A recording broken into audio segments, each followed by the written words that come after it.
is our Dharma? What is our quest?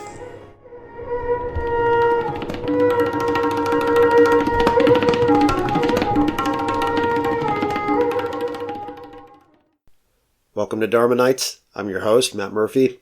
Today I wanted to talk about teachers in these embodied disciplines that I often discuss on this podcast. And of course, other embodied disciplines can be inserted into this almost as well, or if not as well. One of the topics specifically on my mind when it comes to selecting a teacher is one that involves looking at a potential teacher or potential mentor who has just the right balance of, I don't want to say projecting their own experience into you, but it's something in that neighborhood, right? Versus not projecting all of their own experience onto you. So this is a kind of delicate balance, right? So we value the things that we learn from teachers very often because they've experienced things specifically, and they try to impart a little bit of wisdom for whatever mistakes they've made that we can avoid without having to personally experience them. And, you can't put a price tag on that. That's very valuable. And then also, there's a reason I'm listing it in this order of importance, right? After that, closely following, they can impart on you the wisdom that they've gained through things that were successful for them, okay? So I very deliberately put them in that order. There's learning from other people's mistakes, and there's learning from their successes. And I'm generally going to put them in that order. So in my own practices, I've had all kinds of different teachers, but I've noticed that there's a qualitative difference, like a huge, undeniable qualitative difference in quality. And there's like a quantum leap from one teacher's ability to influence me to another. Like the gap between the two is pretty significant, right? Whatever teacher is able to keep themselves from completely projecting themselves in inappropriate ways onto me and kind of guiding me in terms that are good for me versus trying to impose something that is like their own vision upon me, that's been what's worked out the best for me. So to practically describe some of this, of course, I'm going to start with an example of some different jiu-jitsu teachers I've had. I've had several. I should probably kind of mention that first, so that can be a touchy topic in my particular martial arts, at least in the jiu-jitsu world, because there's a bit of a cultural taboo in some parts that say you shouldn't switch teams or you shouldn't switch teachers. You should be with one teacher from the beginning to the end of your journey, unless you have to like move or there's other like very extenuating circumstances that would explain it away, right? But in my case, my brother and I started with the same teacher in Orlando, which is 2 hours north of us. And at the time, my brother was really more of my teacher than our actual teacher was, because we spent a lot of time in our own town on like grimy old mats, with my brother kind of teaching me his own blend of wrestling, which he had a much longer and stronger base in, and the jiu-jitsu that he was learning, which he was rapidly becoming very competent at, even at like blue belt level, purple belt level, whatever. But I spent a lot more time being taught by him than I did our primary teacher in Orlando. And when we had our own jiu-jitsu dojo before my brother had earned the rank of black belt, we were kind of a satellite academy of our teacher Marcio's in Orlando. So we were like kind of sister academies, right? But at a certain point in our development, it became clear that for a variety of reasons, a satellite dojo relationship didn't really make a lot of sense. Like we weren't really getting quite the same level of instruction, development, whatever. And not to say that it was like a deliberate thing, but it's a very challenging thing to be able to give a school far away from your own the attention that it needs when you're not actually there. And there are definitely like affiliate networks and these kinds of things. And, one school is an affiliate of another and they'll lend a curriculum and they'll do these sorts of things. But in terms of like personal one-on-one guidance with a teacher, it can be rather difficult. So at a certain point in our development, we kind of broke off. But,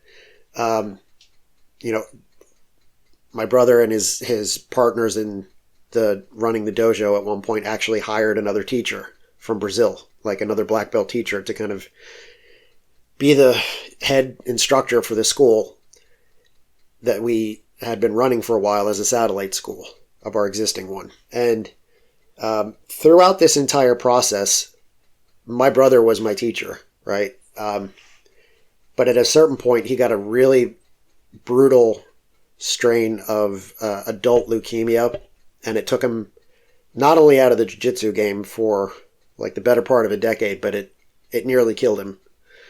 And the only reason he even survived, arguably, is because he got a double dose of chemo. Like, pretty sure that was like by accident. Okay. So I don't know if he would appreciate me going into that level of detail, but the moral of the story is like, not only was he in no shape to do jiu-jitsu, but he was lucky to be alive. But in that intervening time, for a lot of that period, I was lucky if I had gone to a jiu-jitsu mat like once a month, if even, maybe even less than that. And at a certain point, I wanted to start doing jiu-jitsu again, but for my own combination of reasons, I did not want to go to the gym that my brother handed off to another guy.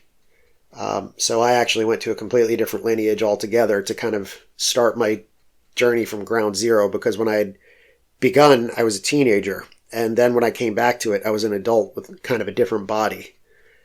So for a variety of reasons, I kind of went off the reservation, quote unquote, and started a different journey of my own. Now, the new teacher that I started training with was an excellent instructor in a lot of ways, but he was most talented at teaching like children, because he had one of the best children's programs in the area and still does to this day. But he was also very talented at teaching people who are closer to his own body type, because he was kind of teaching based on his own experience. He was shorter than me, of slighter build, like very much more nimble, right? But he had like kind of quick little man jiu-jitsu, so to speak. And, a lot of people say, hey, you should learn from a little guy because they always have to be the most technical person in the room. And that's true. But at a certain point in my journey with this instructor, where I certainly learned a lot of things, and I'm very grateful. And in particular, his comprehensive curriculum was actually quite excellent. But when it came to the one-on-one mentoring, at a certain point in my journey, I realized he was mentoring me for a body type that was completely not my own. Like he was giving me techniques and categories of techniques and game plans that worked for guys that were much shorter than me, much more compact than me, and much more nimble at that time than I was. For me, I'm a long guy. I'm like 6'2", kind of a long, wiry 6'2" at that, with a lot of like yoga-ish flexibility, but also some flexibility that preceded my yoga practice. So I had a very different body type than my instructor, but it took me a very long time to realize that the mentoring he was giving me was appropriate for a younger version of him, or a version of him earlier in their jiu-jitsu journey, but not for me specifically. But I didn't really know what I didn't know at that time. I kind of had to just hang around for a long time and see and learn by experience that the things that he was teaching me were much more suited for someone with a different body type. And it was, for me, for a long time, it was like running up against a wall and banging my head up against it, right? Now that I have much more experience, I'm able to actually translate a lot of the things he was trying to teach me to a different body type quite successfally, but I had to kind of go through that experience of prolonged experience and translation on my own. And really I had to do that much later in my journey. And then also, like, there was a whole category of techniques that I wanted to get really good at because I seemed to have a natural propensity for, but it was like an empty area in his own technique, in my opinion, which, just to get into the level of specifics, it was leg locks. So, there are, for those who aren't familiar with this kind of martial art, like there's ways that you can apply leverage on someone's joints to basically use a greater part of your own biomechanics to cause stress, strain, or even bone breaking or ligament destruction on someone else's limb. So I can make frames with my body and create levers and exert leverage in such a way that I can use my whole body to break someone's arm. But there's a whole other category of these submission holds that attack the legs. So I can use all those same, or at least similar biomechanics with my whole body exerting a certain kind of efficient force on someone's leg to, let's say, hyperextend their knee or break their ankle or break their shin or even put rotational torque on their knee. And it's a set of techniques that for a long time had kind of a cultural taboo, specifically with Brazilians, but Americans have had kind of a different cultural experience where we had some catch wrestling in our own grappling DNA for a very long time. And you can still see remnants of it in professional wrestling, even though they do them in a very performative way that is meant for entertainment. But we've had a very different idea about leg locks and a very different relationship with leg locks, and we didn't really have the same baggage that they did. And, when I realized I actually had a talent for seeing these leg locks, and my Brazilian teacher was really, really not excited about that. Like, he didn't like them and he thought I shouldn't work on them. But in my practice, that is literally what turned a key at that time and place, where suddenly the guys who were beating me all the time, I was beating them, and not just beating them, but I was beating them easily and handily. But I had this teacher who was projecting his own experience on me, in my opinion, saying, like, those are things that I shouldn't be working.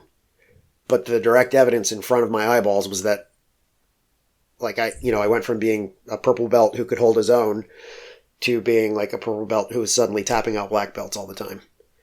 And not even just like tapping them out barely, but like doing it handily. And that's not for me to brag. That's to say, like, it took a lot of time and space and whatever else for me to discover that was a missing ingredient in my game. But my teacher wasn't seeing me at that time in terms that were unique to me or good for me. He was kind of imposing his own body type understanding first, but then secondarily also imposing his own opinions about like what kind of a submission game is good and what kind is cheap and dirty or whatever. And over time, this has played out where, I was a little bit ahead of the curve in terms of Americans adopting these leg lock techniques at the time. But by now, because this was like a decade at least past, right? But by now, like suddenly everyone's doing these leg locks, right? So it seems like a lot of people had the same kind of realization in America that I did after a certain point where we suddenly didn't understand why everyone wasn't doing these particular kinds of techniques. They were so effective. They were so good. Why weren't people doing them? I was just a little bit ahead of the curve on that than some of my other peers, and I'm grateful that I was. But I think when a lot of other people might have had that same encounter and they might have had that same experience with their coach, I think something that separated me from those others is at that particular time and place, I finally said, no, I think it's a bad idea to listen to my coach in this case. And I think a lot of those other athletes at the time probably had more conditioning to listen to their coach, even at the expense of looking at something that was at their, like, in other words, they would listen to their coach despite what was in front of their eyes, right? And I don't know if this means I'm a good student or a bad student, but I had it in the capacity at that point to think independently enough to be like, I'm going to trust the evidence of my eyes in this case because it's telling a pretty clear story. But that led me to seek out other teachers who didn't have that kind of bias or who didn't have that kind of projection. So, when I was working with my judo teacher around the same time, Sensei Schrock, and of course my brother was also one of my judo teachers, like very much so, kind of neck and neck with Sensei Schrock. But, when I was working with Sensei Schrock, he noticed that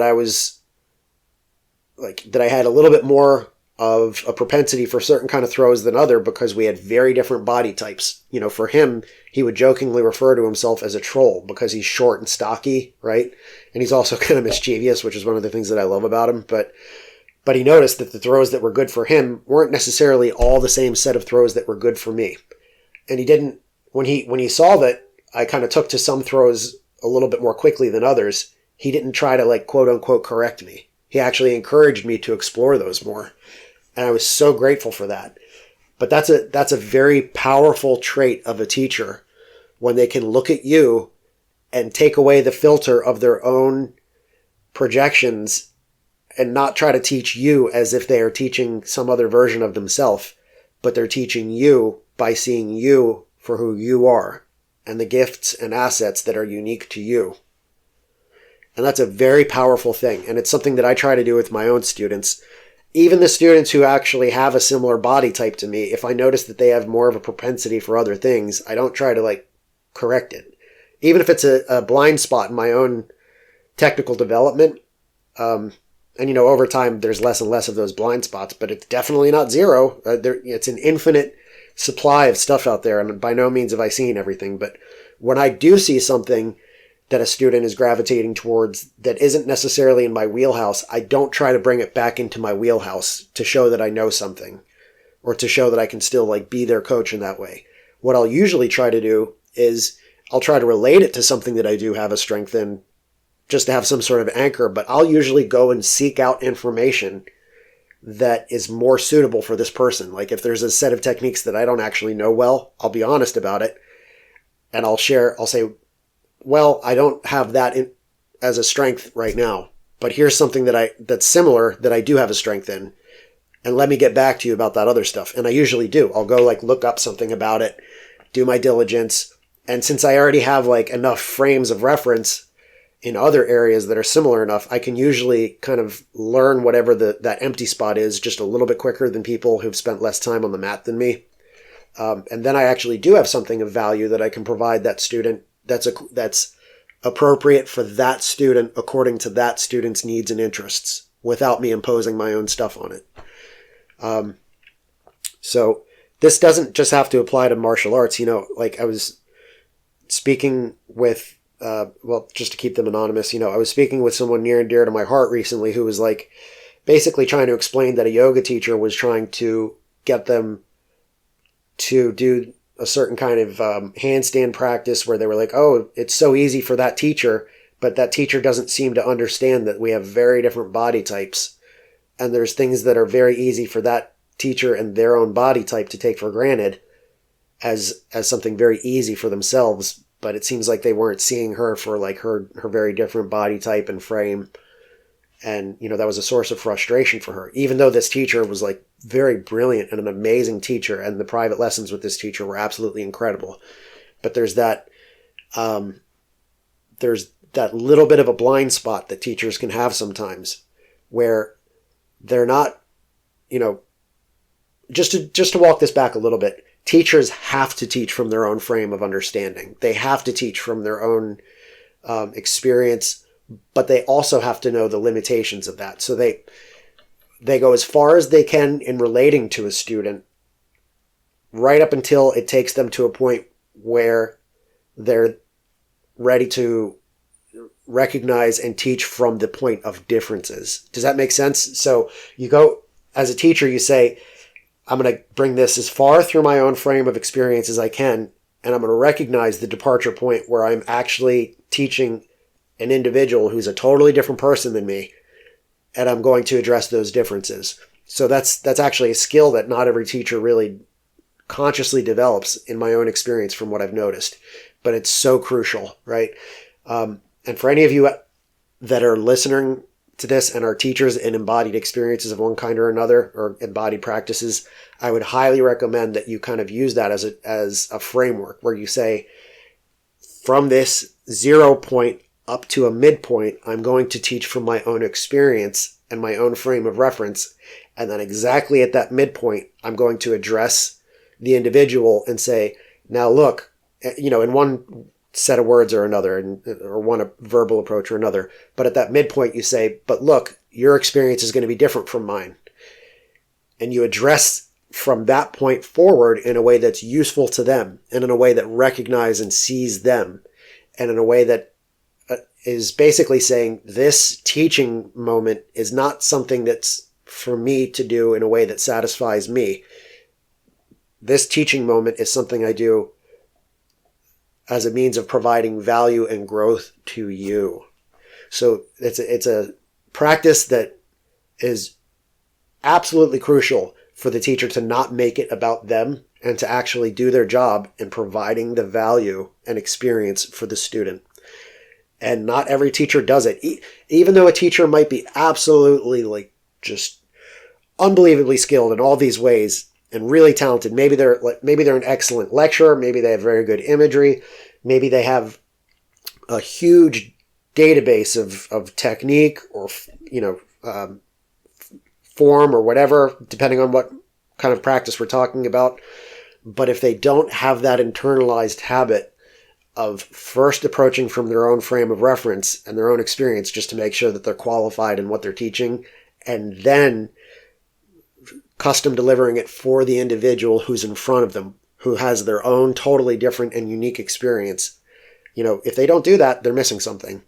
So for those of you out here who are like, maybe you are having an experience that's similar to the one I described, where you've gotten to a certain point with a certain teacher and you're starting to realize there's some limitations and there's some walls that you're running into because there seems to be a blind spot that your teacher just doesn't seem to even recognize is a blind spot, or doesn't seem to recognize is like a fundamental difference between you and them in terms of the experience that you can have or the body type that you can have or whatever. If you're with a good teacher, then the teacher is going to be able to recognize that departure point and try to do something to make the learning experience still alive for you and point you to where you need to be pointed to, without just insisting over and over again that you try to do things exactly the way they did in a way that was appropriate for them or whatever. So hopefully you guys can kind of see what I'm trying to get at. It's a very crucial part of your own development as a student, but also all of you who are out there as students right now at least have the potential to be a teacher later. It's an inevitable part of the journey that knowledge has as it courses through all these individual human contributors, right? If you think of knowledge as this kind of currency that passes from one hand to another, except unlike actual hard currency, it can self-propagate in a way that doesn't diminish with each propagation, right? But as knowledge courses through all of these different nodes, where the learner becomes the teacher at one point, it's something that everyone should experience, even if they didn't have any intention of becoming a teacher. And it's something that improves your own learning and your own practice. So even if you're just sitting here listening to this as a student who's someone who only has ambitions to ever be a student, at some point in your journey, you're going to, even if it's just for a minute, you're going to teach someone something of what you've learned. And I might even go so far as to suggest that if that doesn't happen for you, then you're actually missing something that's crucial for your own growth. Like, we have a saying in a lot of these martial arts that you don't ever really know something until you get around to teaching it to someone else. And part of that is because you realize that process of teaching shows you some of your own blind spots or some of your own assumptions, or even some of the helps you work through something and improve something even as you're teaching it. I've experienced that before too. Like just the act of teaching it to someone else actually helped you fill in a gap that you didn't even know was there. And it happens in real time. It's kind of a miracle actually. But for those who are students who have no intention of teaching, I would say like maybe consider some sort of teaching journey at some point, or even just have in the back of your mind that you might be helping a student next to you for like 5 minutes one day, even if you had no other teaching ambitions.